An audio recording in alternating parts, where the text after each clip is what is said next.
آپ صلی اللہ علیہ وسلم نے ارشاد فرمایا کہ جب اللہ رب العزت نے مجھے اس دنیا میں بھیجنے کا فیصلہ فرمایا تو میرے اسلاف اور انساب دونوں کو پاکیزہ پیدا فرمایا۔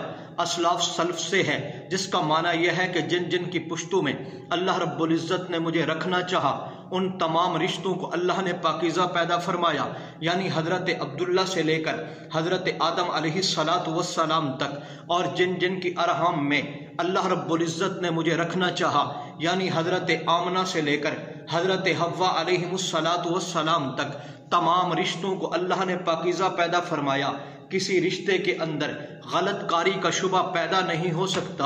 آپ صلی اللہ علیہ وسلم نے فرمایا جب اللہ نے مجھے اس دنیا میں بھیجنے کا فیصلہ فرمایا تو میرے انتخاب کے لیے جو مخلوق سب سے افضل تھی اللہ رب العزت نے اس کا انتخاب کیا۔ تین مخلوقیں بڑی برگزیدہ ہیں، بڑی عظمت والی ہیں، انسان، جن اور فرشتے۔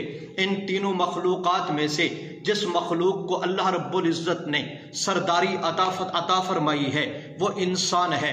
انسان مسجود ملائکہ ہے، فرشتوں نے انسان کو سجدہ کیا ہے۔ آپ صلی اللہ علیہ وسلم فرماتے ہیں میرے انتخاب کے لیے حضرت انسان کا اللہ نے انتخاب کیا، پھر انسانوں میں جو جماعت سب سے افضل تھی، جو قبیلہ سب سے افضل تھا، فرمایا جو شہریت سب سے افضل تھی، یوں سمجھیے حضور فرماتے ہیں میرے انتخاب کے لیے اللہ نے حضرت انسان کا انتخاب کیا، پھر انسانوں میں اللہ نے حضرت انبیاء علیہ السلام کا انتخاب کیا۔ انبیاء علیہ السلام میں سے اللہ نے ابراہیم خلیل اللہ کا انتخاب کیا۔ حضرت ابراہیم علیہ السلام کے دو بیٹے اسماعیل اور اسحاق میں سے اللہ نے حضرت اسماعیل علیہ السلام کا انتخاب کیا۔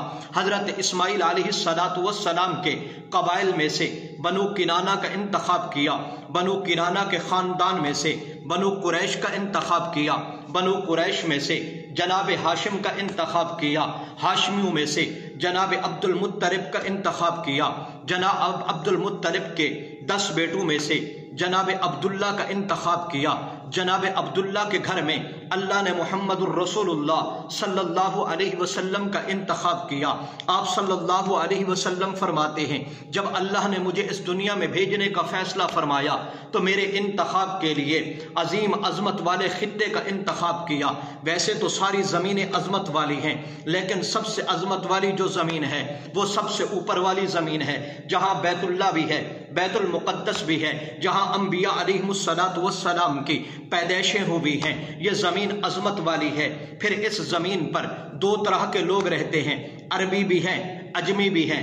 عربیوں کا معنی ہے بولنے والی قوم، اجمیوں کا معنی ہے گنگی قوم۔ اللہ نے میرے انتخاب کے لیے اجمی قوم کا انتخاب نہیں کیا بلکہ بولنے والی قوم عربیوں کا انتخاب کیا۔ پھر عرب بھی بڑے وسیع رہتے ہیں، اللہ نے پھر اس جگہ کا انتخاب کیا۔ فرمایا جو جگہ عظمت والی ہے وہ وادی غیر ذی ذرہ ہے، جس کو مکہ اور بکہ بھی کہتے ہیں۔ مکہ مکرمہ کا انتخاب کیا۔ پھر مکہ کی عام گلیوں سے ہٹ کر، عام محلوں سے ہٹ کر اللہ نے جس جگہ کا انتخاب کیا وہ جگہ بڑی عظمت والی ہے۔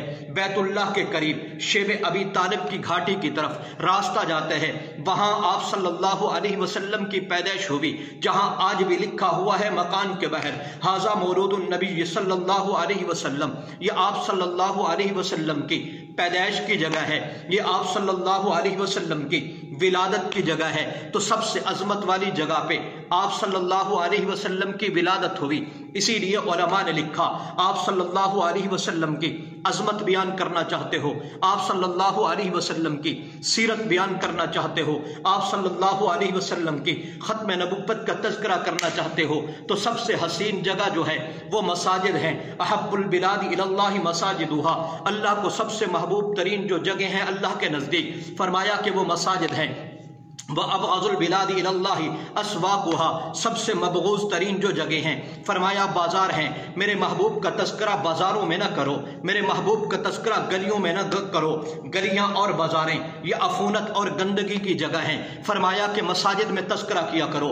آپ صلی اللہ علیہ وسلم کی عظمت اور شان جب حضرات صحابہ کرام رضی اللہ عنہم اجمعین بیان کرتے تھے تو مسجد نبی کے اندر بیان کرتے تھے۔ تو میں عرض کر رہا تھا آپ صلی اللہ علیہ وسلم نے ارشاد ارشاد فرمایا کہ جب اللہ نے مجھے دنیا کے اندر بھیجنے کا فیصلہ پیدا کیا تو سب سے پہلے روح محمد اور نور محمد کو پیدا کیا۔ نور محمد سے مراد آپ صلی اللہ علیہ وسلم کی نبوت کا وہ نور ہے کہ جس سے ساری کائنات نے روشن ہونا ہے، جس سے ساری کائنات نے منور ہونا ہے۔ آپ صلی اللہ علیہ وسلم کی نبوت کا نور سورج کے نور سے زیادہ اہمیت کا حامل ہے۔ دیکھیے سورج کے نور کے اندر تپش ہے، آپ صلی اللہ علیہ وسلم کی نبوت کے نور کے اندر تپش نہیں، نرمی اور ٹھنڈک ہے۔ سورج کے نور ابدی نہیں، فانی ہے۔ آپ صلی اللہ علیہ وسلم کی نبوت کا نور فرمایا ابدی ہے، ہمیشہ رہنے والا ہے۔ پہلے بھی آپ صلی اللہ علیہ وسلم کی نبوت کا نور چمکا، آج بھی چمکا رہا ہے، اور قیامت تک آپ صلی اللہ علیہ وسلم کی نبوت کا نور چمکتا رہے گا۔ آئیے ذرا دیکھیے آپ صلی اللہ علیہ وسلم کے والد حضرت عبداللہ کے والد کا نام جناب عبد المطلب کے والد کا نام ہاشم، جناب ہاشم کے بارے میں آتا ہے جب نور نبوت ان کی پیشانی کے اندر منتقل ہوا تو اس وقت کے لوگوں نے دیکھا کہ ان کی پیشانی سے نور کی لہٹیں نکلتی تھیں، دور دور سے لوگ ان کی زیارت کرنے کے لیے آتے تھے، ان کی پیشانی اور ان کے ہاتھوں کا لوگ بوسہ لیتے تھے۔ اس وقت ہرقل روم نے ایک بات کہی تھی، کہا اے ابا ہاشم، میرا جی چاہتا ہے میں اپنی بیٹی کا نکاح تیرے ساتھ کر دوں، یہ میرے لیے بہت بڑی سعادت کی بات ہوگی کہ تو میرا داماد بن جا، میں تیرا سسر بن جاؤں۔ لیکن اس وقت جناب ہاشم نے کیا کہا، ہمارے خاندان کی روایات کے خلاف ہے، میں ایسا کرنے کے لیے تیار نہیں۔ یہی نور نبوت جناب عبد المطلب کی پیشانی میں منتقل ہوا تو جناب عبد المطلب کیا کہتا ہے کہ جب میں چلتا تھا بادل کے ٹکڑے میرے اوپر سایہ کرتے تھے۔ یہی نور نبوت منتقل ہوا جناب عبداللہ کی پیشانی کے اندر، آپ صلی اللہ علیہ وسلم کے والد حضرت عبداللہ کی پیشانی میں۔ تو جناب عبداللہ چلے ہیں، کہاں سفر کرتے کرتے جا رہے ہیں، حضرت آمنہ کے ساتھ نکاح کرنے کے لیے راستے میں ایک خاتون ملتی ہے۔ سیرت کی کتابوں میں ان کا نام عاتقہ بھی آیا ہے، فاطمہ بھی آیا ہے، رقیہ بھی آیا ہے۔ بڑی حسین و جمیل عورت تھی، تورات انجیل کی حافظہ اور قاریہ ہے، 18-20 سال اس کی عمر ہے۔ حضرت عبداللہ کا راستہ روک لیتی ہے، کہتی ہے کہ یوں دیکھا پیشانی کے اندر نور نبوت نظر آیا۔ کہا آپ کا نام کیا ہے؟ انہوں نے فرمایا میرا نام عبداللہ ہے۔ اللہ اکبر کبیرہ۔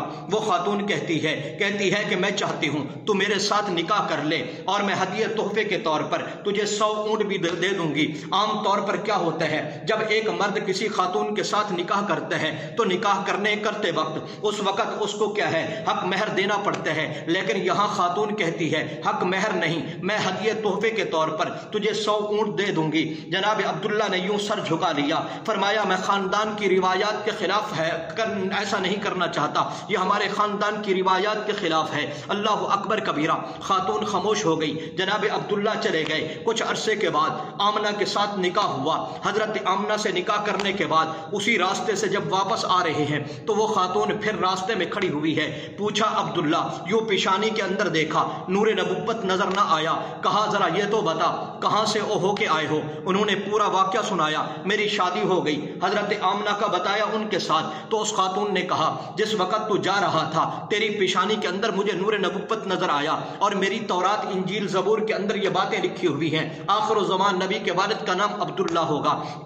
جب تو جا رہا تھا تیری پیشانی کے اندر نور نبوت نظر آیا تو میری یہ خواہش اور تمنا تھی کہ میں تیرے ساتھ نکاح کر لوں، آخر الزمان نبی کی میں ماں بن جاؤں، لیکن اب تو واپس آیا ہے، نور نبوت کوئی اور لے گیا ہے۔ اب اگر تو مجھے کہے بھی صحیح شادی کر، میں تیرے ساتھ شادی کرنے کے لیے تیار نہیں ہوں۔ میں تو آخر الزمان نبی کی ماں بننا چاہتی تھی لیکن اب نہیں بن سکی۔ یہی نور نبوت گرامی قدر سامعین، جب آپ صلی اللہ علیہ وسلم کا نور نبوت منتقل ہوا حضرت آمنہ کے بدن کے اندر تو حضرت آمنہ کیا کہتی ہیں میں تمہیں کیا بتاؤں کہ جب محمد میرے پیٹ کے اندر تھا، اللہ اکبر کبیرہ، رات کا وقت ہے، میں رات کو سوتی ہوں تو خواب کے اندر مجھے یوں نظر آتا ہے کہ حوریں اترتی ہیں اور آ کر مجھے سلامی پیش کرتی ہیں۔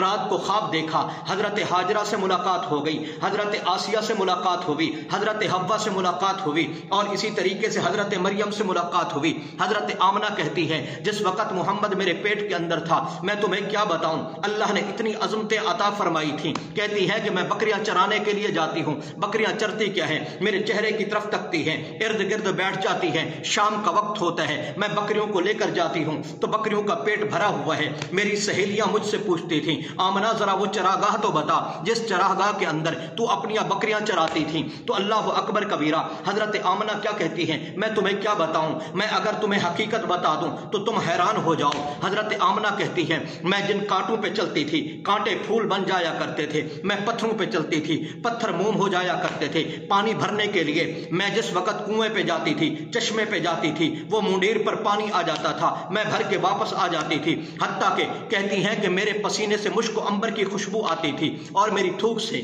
خوشبو کی لپٹیں آتی تھیں. یہی میرے مناظر تھے. میں کیا بتاؤں, عام طور پر جس وقت بچے کی پیدائش ہوتی ہے, عورت قریب ہوتی ہے, عورت کو متلی آتی ہے, قے آتی ہے. فرمایا کوئی قے نہیں آئی, کوئی متلی نہیں آئی, کوئی میری طبیعت خراب نہیں ہوئی. آپ صلی اللہ علیہ وسلم کی جب پیدائش ہوئی, حضرت آمنہ کہتی ہیں جس وقت حضور علیہ السلام کی پیدائش ہوئی, پیدائش کے وقت جس وقت بچہ میرے بطن سے باعث دنیا کے اندر آیا تو ایک دم بچے کا غائب ہو گیا. مجھے سمجھ نہیں آئی بچہ کہاں چلا گیا. ہاتف غائب سے آواز آئی, اس بچے کو لے جاؤ, مشرق سے لے کر مغرب تک, شمال سے لے کر جنوب تک, فرش سے لے کر عرش بری تک, اس بچے کو سیر کراؤ. اور اس بچے کے سینے کے اندر آدم علیہ السلام سے لے کر حضرت عیسیٰ علیہ السلام تک تمام انبیاء علیہ السلام کے کمالات, خوبیاں اس بچے کے سینے کے اندر رکھ کر اس کو اس دنیا کے اندر بھیج دیا جائے اور اس بچے کا نام محمد رکھ دیا جائے.